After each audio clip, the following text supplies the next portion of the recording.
તો હવે વાત પાંચમા મુદ્દાની કરીએ। જામનગર શહેરમાં વીજ ચોરી પર કડક કાર્યવાહી કરવા માટે પીજીવીસીએલ દ્વારા વહેલી સવારથી જ વ્યાપક ચેકિંગ અભિયાન હાથ ધરવામાં આવ્યું હતું।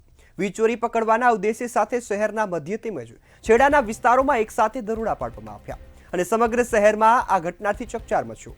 આ કાર્યવાહી અંતર્ગત કુલ 35 ચેકિંગ ટીમો કાર્યરત રહી હતી, ત્યારે પીજીવીસીએલની ટીમોએ બેડી, બેડેશ્વર, પંચવટી, સતવારાવાડ, દરબારગઢ, લીમડા લેન, ગાંધીનગર અને મોમાઈનગર સહિતના વિસ્તારોમાં ઘરો, દુકાનો અને વ્યાવસાયિક એકમોમાં તપાસ કરી હતી।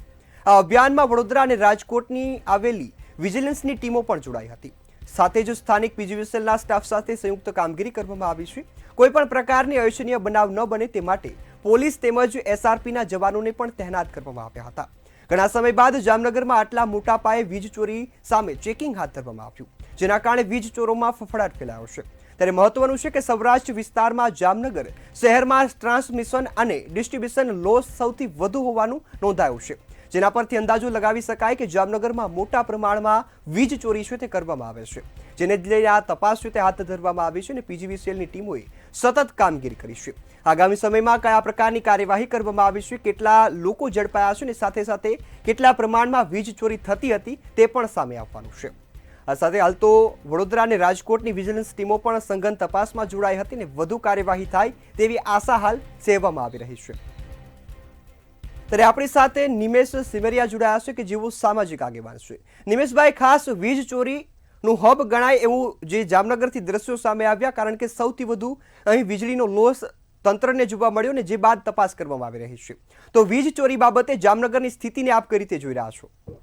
આ વખતે જે વીજ ચોરી પકડાણી તે ઘણા સમયથી ખૂબ મોટી સફળતા કહેવાય આ લોકો માટે, કે અંદાજિત 90 લાખ જેટલી વીજ ચોરી, રકમ જેવડી વીજ ચોરી પકડવાની છે જામનગરની અંદર।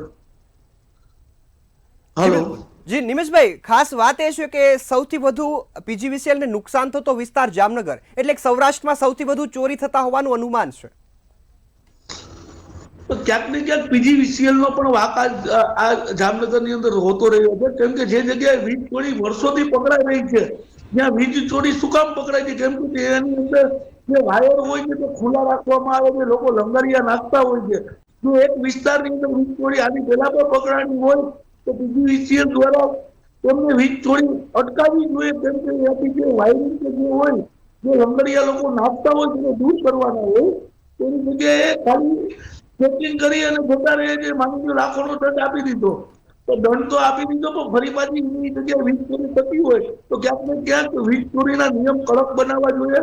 માની લો જે ઘરમાંથી વીજ ચોરી પકડાવી ત્યાં આ જીવન માટે મીટર જ ના આપવું જોઈએ કે લાઇટનું કનેક્શન જ ના આપવું જોઈએ, ભલે તે દંડ ભરી આપે, ચલો 2 લાખ રૂપિયાનો દંડ આપ્યો, દંડ આપી દીધો, જે ચોરી કરવાનો છે તો ચોરીની વૃત્તિ એનામાં રહેલી જ છે। એટલે ભવિષ્યની અંદર વીજ કંપની આની અંદર કડક નિયમ બનાવે છે, કારણ કે જે જગ્યાએ વીજ ચોરી પકડવાની તો જગ્યાએ ફરી પાછી કોઈ વાર વીજળીનું કનેક્શન જ ના આપવામાં આવે તો ક્યાંક ને ક્યાંક વીજ ચોરીને અટકાવી શકાય। અને આવડી મોટો વીજ ચોરી પકડવાની પીજીવીસીએલને ઘણો ફાયદો થયો છે અને ભવિષ્યમાં ચેકિંગ સતત ચાલુ રાખે તો ફાયદો થાય। એકવાર ચેકિંગ કરીને 4 મહિના સુધી કોઈ ચેકિંગમાં જાય નહીં તો એને જ રહેવાનું છે। જી બિલકુલ નિમેશભાઈ, આ સાથે વાત તંત્રની પણ આપે કરી કે ક્યાંક ને ક્યાંક બેદરકારી દાખવે છે, તો આ ચોરી રોકવા માટે શું કાર્યવાહી થવી જોઈએ આપના મતે? અને ખાસ દંડની તો જોગવાઈ છે, પરંતુ બીજો એવો કયો દંડ ઉમેરવો જોઈએ કે લોકો ડરે? પ્રશ્ન સરખો મને સંભળાણો નથી। જી નિમેશભાઈ, કે ખાસ વીજ ચોરી તો થઈ રહી છે સ્પષ્ટ થયું, પરંતુ હવે કાર્યવાહી કેવા પ્રકારની હોવી જોઈએ કે લોકોમાં પણ એક ડર રહે?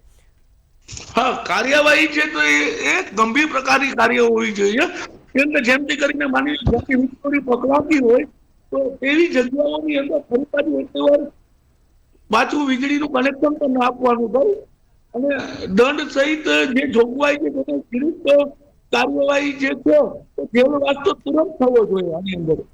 જી બિલકુલ નિમેશભાઈ, આપ અમારી સાથે જોડાયા બદલ આપનો ખૂબ ખૂબ આભાર।